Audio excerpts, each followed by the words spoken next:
पूंजीपतियों को मुनाफा देना बंद करो, बंद करो, बंद करो। 5 किलो का सिलेंडर भी एक मजदूर कैसे भरवाए? उसकी कीमत भी इतनी है कि उसके बलबूते से बाहर है। 20-30 गाड़ियां के रैली चलाई तो संकट नहीं था, करोड़ों रुपए खर्च किए तो संकट नहीं था। जब इलेक्शन खत्म हो गया आज संकट हो गया हमारे देश में। प्रदर्शन कर रहे हैं, इस प्रदर्शन करने से क्या होगा? देखिए, प्रदर्शन करने से ये होगा कि हम जिंदा हैं, हमारे विवेक, हमारी नैतिकता, हमारा ज़मीर मरा नहीं है। और हम इसलिए कह रहे हैं क्योंकि यहाँ अन्याय होता हुआ हमें साफ दिखाई दे रहा है। करोड़पति सब सांसद हैं इनके, आज वो आम जनता से त्याग की बात कर रहे हैं कि हाँ आप तेल कम खाइए, आप सोना मत खरीदिए, आप विदेश यात्रा मत करिए। अरे वही तो, वो तो पहले से ही ज़िंदगी बिता रहा है। रोजगार के लिए युवाओं को किस तरीके से मारा जा रहा है। आप देखिए कि जो भर्ती परीक्षा है उसमें सरकार किस तरीके की एजेंसी को उसको ठेका दे रही है, जो कि पूरी तरीके से पेपर में भ्रष्टाचार कर रही है। सरकार फेल हो चुकी है अपनी नीतियों पूरी तरीके से। आज भी अगर कोई भ्रम में जी रहा है कि अच्छे दिन आने वाले हैं या सरकार इनके लिए कुछ और भला करने वाली है, तो ये भ्रम अब और ज़्यादा दिन चलने की ज़रूरत नहीं है, इसको टूट जाने की ज़रूरत है। नमस्कार, फोबियम न्यूज़ नेटवर्क देख रहे हैं पर मैं हूं आपके साथ शाहीन खान। और जिस तरह आप मेरे पीछे देख रहे हैं कि बढ़ती महंगाई को लेकर के यहाँ पर लोगों का गुस्सा है, नाराज़गी। हालांकि सरकार का एक पक्ष है कि वैश्विक संकट से इस समय दुनिया गुजर रही है और गैस का संकट चल रहा है, ऊर्जा का संकट चल रहा है और इसी के चलते भारत देश पर भी इसका असर नज़र आ रहा है। पिछले दिनों जिस तरीके से डीजल पेट्रोल की कीमतों में 3 रुपये का इजाफा हुआ, वहीं दूध पर भी 2 से 2 रुपये बढ़ गए, तो वहीं सीएनजी पर भी हमने देखा कि 3 रुपये बढ़ गए। हालांकि इससे पहले ही गैस संकट का दौर देश में चला। सरकार इस बीच लगातार दावा करती रही कि सब कुछ चंगा है, सब कुछ ठीक है। आरोप लगाए गए कि विपक्ष अफवाह उड़ा रहा है, झूठ फैला रहा है, बदनाम कर रहा है, सब कुछ ठीक है। ऊर्जा मंत्रालय से लेकर तमाम सरकार यही बोलती गई कि हमारे पास पर्याप्त भंडार है, हाँ, विदेशी मुद्रा से लेकर ऊर्जा का तमाम चीजें। लेकिन अब पेट्रोल, डीजल, सीएनजी, दूध व रसोई गैस की कीमतों में जो वृद्धि देखी जा रही है उसके खिलाफ लोग यहाँ पर हैं। पेट्रोल डीजल दामों में बेतहाशा वृद्धि नहीं चलेगी। पेट्रोल, डीजल, एलपीजी, दूध सब बढ़े गए दाम। Vora Vikas Modi ji, rise in wage against the price hike of essential goods. प्रधानमंत्री मोदी जी ने इस बीच में 7 त्याग लोगों से मांगे, 7 अपील की, जिसमें विदेश यात्रा ना करना भी था। हालांकि खुद प्रधानमंत्री मोदी जी यात्रा पर गए हुए हैं, वहां से भी वो इस संकट को लेकर के कई संकेत दे रहे हैं। ये मोदी कह रहे हैं कि अगर ये चलता रहा तो आने वाले समय में जो गरीबी है वो और ज्यादा बढ़ जाएगी। तमाम लोग यहाँ पर अपनी बातचीत रख रहे हैं, सुनते हैं क्या कुछ कह रहे हैं। जिंदगी में झेल रहे हैं, यहाँ तक 5 किलो का सिलेंडर भी एक मजदूर कैसे भरवाए? उसकी कीमत भी इतनी है कि उसके बलबूते से बाहर है। अब यह सवाल है कि यह सब क्यों हो रहा है? आपने ये भी सुना है कि इलेक्शन खत्म होते के साथ ये सब बढ़ा, जबकि संभावना थी शुरू से ही कि सब बढ़ेगा और इसको इंतजाम कुछ नहीं किया गया कि इसको बढ़ाने से कैसे रोका जाए। हाँ, इलेक्शन होने की वजह से ये बढ़ने नहीं दिए, कंट्रोल किए, कि ढंग से कंट्रोल किए तो वही जानते हैं। लेकिन जैसे इलेक्शन खत्म हुआ वैसे ये अनकंट्रोल हो गया, दाम बढ़ने शुरू हो गए। अरे जिस ढंग से तुम कंट्रोल पहले कर रहे थे इलेक्शन के टाइम पे, अब भी उसी तरह से कंट्रोल करो। जनता को राहत पहुंचाओ, जनता को जीने का अधिकार दो, जनता को ऐसी स्थिति में मत रखो कि वो मरने के लिए मजबूर हो जाए, भागने के लिए मजबूर हो जाए। अब भाग के भी जाएंगे कहाँ? सवाल तो ये है, क्योंकि गांव में जाते हैं वहाँ रोजगार नहीं है, शहर में आते हैं वहाँ जीना मुश्किल हो गया है। आम जनता करे तो क्या, आम मेहनत का खास तौर से जो मजदूर वर्ग है वो कहाँ जाए, कैसे जिए, कैसे यहाँ सरवाइव करे? अब इस स्थिति में देखते हुए हम कह सकते हैं कि आंदोलन के अलावा और कोई रास्ता नहीं है।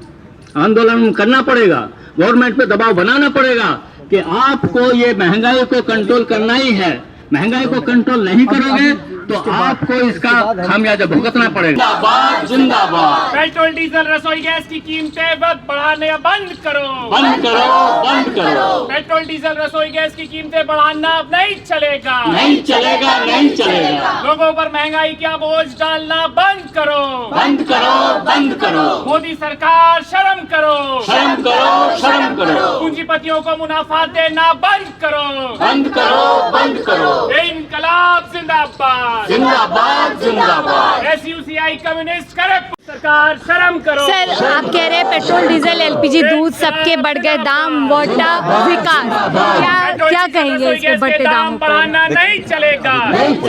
देखिए, इस पे हमको टेस्ट कर रहे हैं। हमारे समाज में जो लोग हैं वो गूंगा बहरा है, उनको बना दिया गया है। वो लोग बोलने के राजी नहीं हो रहा है। तो हम प्रयास कर रहे हैं कि लोगों तक आवाज़ पहुँचाएं। बेरोजगारी, महंगाई के मार जो है सभी झेल रहे हैं, तो सभी झेल रहे हैं, तो सभी को आगे आना पड़ेगा, सरकार के खिलाफ आंदोलन करना पड़ेगा। लेकिन कह रहे वैश्विक संकट है, इसमें सरकार की क्या दोष है? देखिए, जब सरकार अभी बंगाल में चुनाव लड़ी, अगर 20-30 गाड़ियाँ के रैली चलाई तो संकट नहीं था। करोड़ों रुपए खर्च किया तो संकट नहीं था। जब इलेक्शन खत्म हो गया तो आज संकट हो गया हमारे देश में। चुनाव का सब ठीक रखा गया, शर्म करो। देखिए, चुनाव तो करोड़ों रुपए खर्च करके और दबाव डाल करके, हमने कभी ऐसा चुनाव नहीं देखा था कि 2.5 लाख पुलिस फोर्स बुला के एक स्टेट में चुनाव जीतने की कोशिश करी। ये कर्मचारी जीत है सरकार की। आम जनता पर आर्थिक लोभ को बोझ लादना बंद करो, बंद करो, बंद करो। पेट्रोल डीजल रसोई गैस के दाम बढ़ाना नहीं चलेगा, नहीं चलेगा, नहीं चलेगा। मोदी सरकार शर्म करो, शर्म करो, शर्म करो। आम लोगों की आर्थिक कमर तोड़ना बंद करो, बंद करो, बंद करो। इनकलाब जिंदाबाद। प्रदर्शन कर रहे हैं, इस प्रदर्शन करने से क्या होगा? देखिए, प्रदर्शन करने से ये होगा कि हम जिंदा हैं, हमारे विवेक, हमारी नैतिकता, हमारा ज़मीर मरा नहीं है। और हम इसलिए कह रहे हैं क्योंकि यहाँ अन्याय होता हुआ हमें साफ दिखाई दे रहा है। अन्याय किस सेंस में?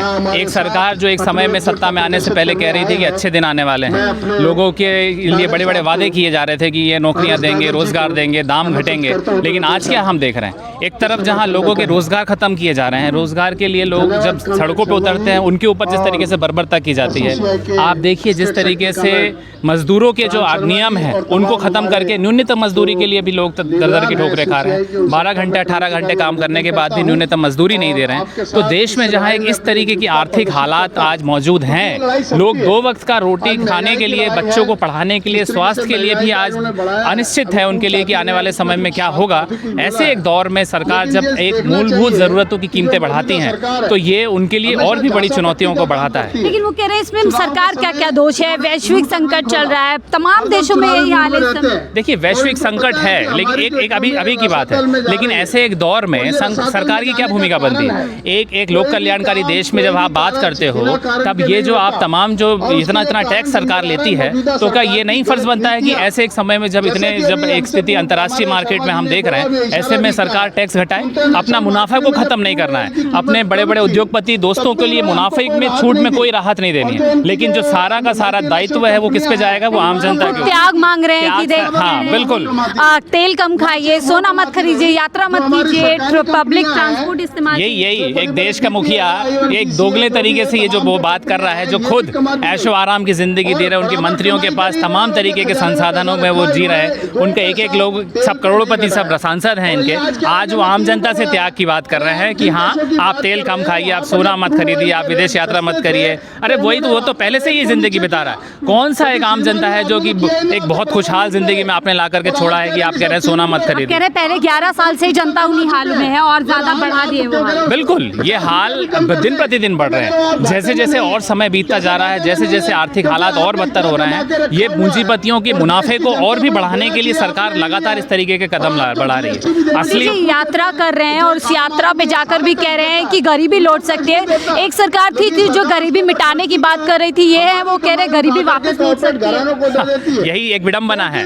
कि आज इस तरीके से इनका चेहरा जो बेनकाब हो रहा है। यही सरकारें, अभी 5 राज्यों में चुनाव हुए, आप इनके वादे और इनके दावे सुनिए कि किस तरीके से खुशहाली का एक बात कर रहे हैं, सबको पैसे बांटने की बात कर रहे हैं। लेकिन आज चुनाव जीतने के अगले दिन से ही हमने देखा कि किस तरीके से तेल के दाम बढ़ा दिए गए, पेट्रोल डीजल के दाम बढ़ा दिए गए, रसोई गैस के दाम बढ़ा दिए गए। तो इनका ये एक चेहरा आज बेनकाब हो चुका है कि ये पार्टियां सिर्फ जैसे तैसे भी हो, सिर्फ चुनाव जीतने के लिए वादे करती है। असलियत में आज यही काम करती है कि कैसे उद्योगपतियों को, बड़े बड़े मतलब मालिकों को कैसे मुनाफा बढ़ाया जा सके, इसी को करने के लिए सरकार सब कुछ चंगा सी सिर्फ चुनाव तक ही था। बिल्कुल, ये चुनावी जुमला ही बन के रह गया है। ये लोगों को आज समझ में आ जाना चाहिए कि जो धर्म की राजनीति के आड़ में लोगों को हिंदू मुस्लिम करके जो एक ध्रुवीकरण और ये जो बांटने की राजनीति के आड़ में सरकार किस तरीके से आर्थिक उनके ऊपर जो दबाव, उनके जो आर्थिक कमर तोड़ने का काम कर रही है, वो उस चीज को हमें जल्द से जल्द समझने की जरूरत है। लेकिन कुछ लोग आपको देश विरोधी कहेंगे क्योंकि